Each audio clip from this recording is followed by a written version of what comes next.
Since life can kind of be meaningless or difficult to understand, cinema and art can be a reflection of things that we want, things that we think that we want, and the things that we don't even understand that we want, and we can go to the cinema or to any artistic experience to try to understand what life means or doesn't mean to us. Because in cinema, you have a story, and a lot of the times, like, the story has an ending, like a really complete ending, which has a moral to it. You know, one person wins, one person loses, which in real life, there's never really an end like that, which is satisfying. It's like, it continues.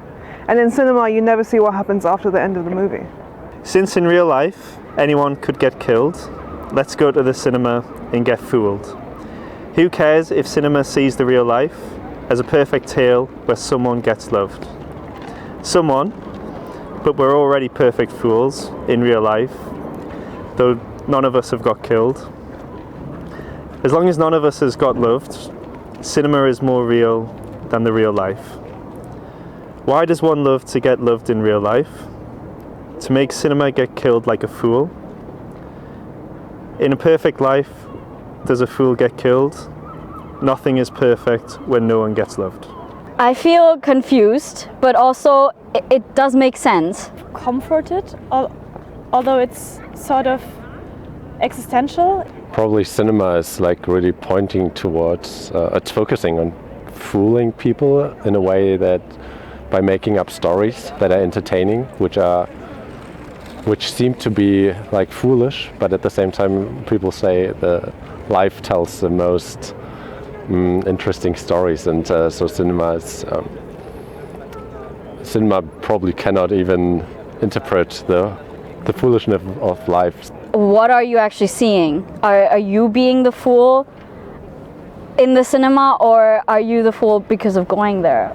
I mean, not all of but some of the romantic comedies that we are watching, because they portray a love that is really pure and not at all complicated, which not often happens in real life exactly that way.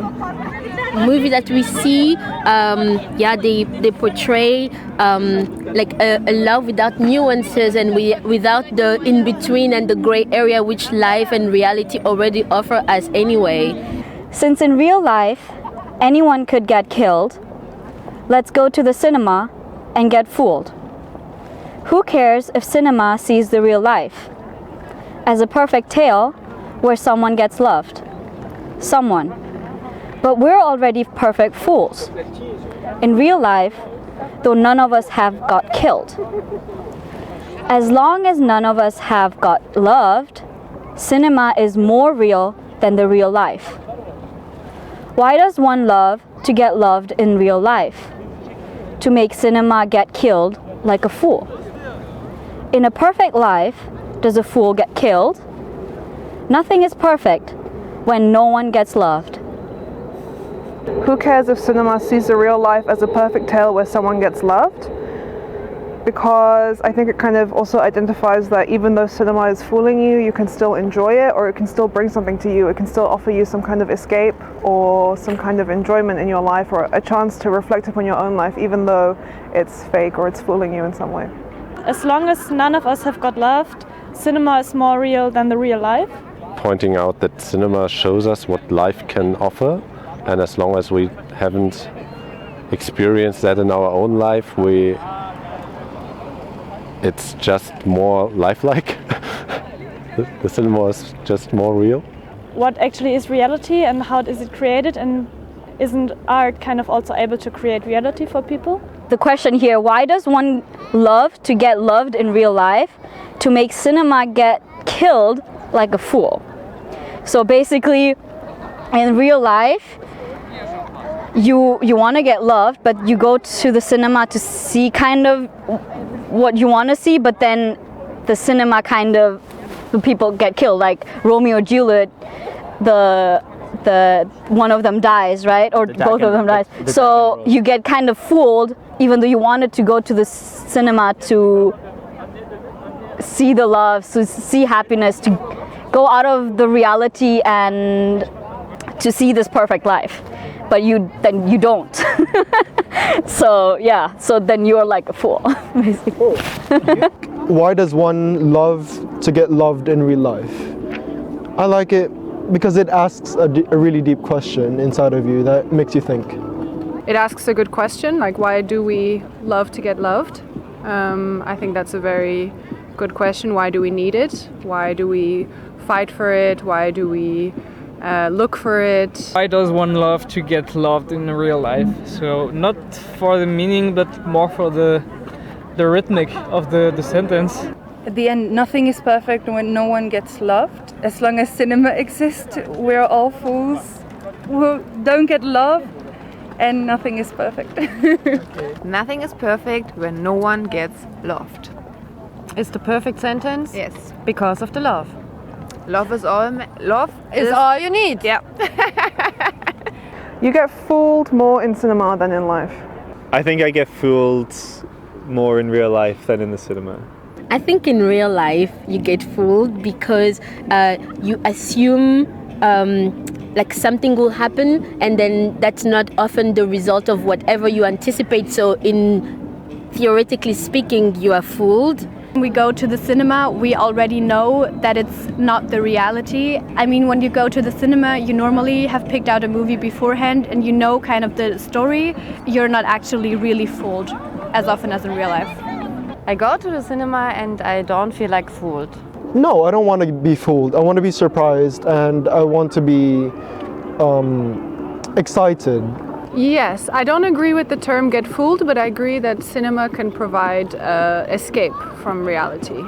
Since in real life anyone could get killed, let's go to the cinema and get fooled. Who cares if cinema sees the real life as a perfect tale where someone gets loved? Someone. But we're already perfect fools in real life, though none of us have got killed. As long as none of us have got loved, cinema is more real than the real life. Why does one love to get loved in real life? To make cinema get killed like a fool.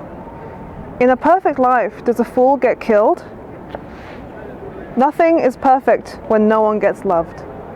Your structure is like kind of symmetrical and at the same time not as following, like for example the first 4 lines, then 2 lines, and then 4 separate lines. And then I like your punctuation too. I like that you don't use caps at the beginning of the sentences. I like that the fact that you just wrote someone here to repeat the other someone there in just a point. There's a whole paragraph first, and then it kind of goes down into more singular lines, but it still feels very balanced. The introduction kind of give already like an idea of what the topic or the discussion or the poem could be, and it kind of like gives you an overview, and as you go deeper within the poem you can go into details, and there's often question marks which make you think about what you're reading. You answer the question and answer. I think that's quite cool. Keeps asking questions and then giving short answers and then putting another point up in the same line, and yeah. You ask a lot of questions, but then the answers are even more confusing, right?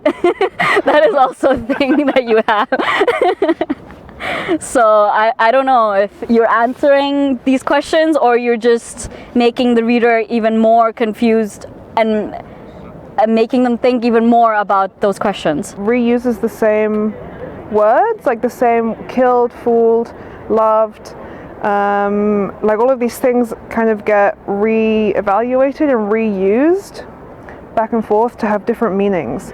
People get loved and get killed, and that theme is kind of juxtaposed a lot. Very elegant how it plays with repetition a lot and with the same words in different contexts and different grammar. I think the idea becomes more abstract, the poem also becomes more separated, the lines become more separated from each other, and the meaning becomes more obscure or like more abstract. Intensive, I would say, towards the end. The sentences are all similar lengths, which is nice also then to read it. Since in real life anyone could get killed. 10. Also each line has 10 syllables. I see a young man trying to break free because he doesn't want to get fooled. Like the poem, it is moving this natural relation of meaning. So like this is the normal one, but then it's also being switched around and changed, different sizes. So like in the form, I think it kind of reflects the poem. It's shattered in different ways. perceptions and belonging to society. Does he not want to see reality? Yeah, Is he hiding from what is actually before him, and so that he can let his imagination run wild? Yeah. I don't know, Shiba. Why not? Why not? Maybe it's more comfortable that way because maybe like clothes is more constrictive sometimes, and it's kind of, you portray an aspect of yourself, so you're kind of dictating who you are in the clothes you're stepping into. So without clothes, you are more open to make it whatever it is. I don't know, because he's looking for love. I don't know. Someone who wants to escape or wants to shield himself from reality, maybe because of shielding his face, and he's kind of turning his face away from us, from the one who looks at him. Yeah, it looks kind of a fool to me. Your poem looks to me more like a puzzle than a poem.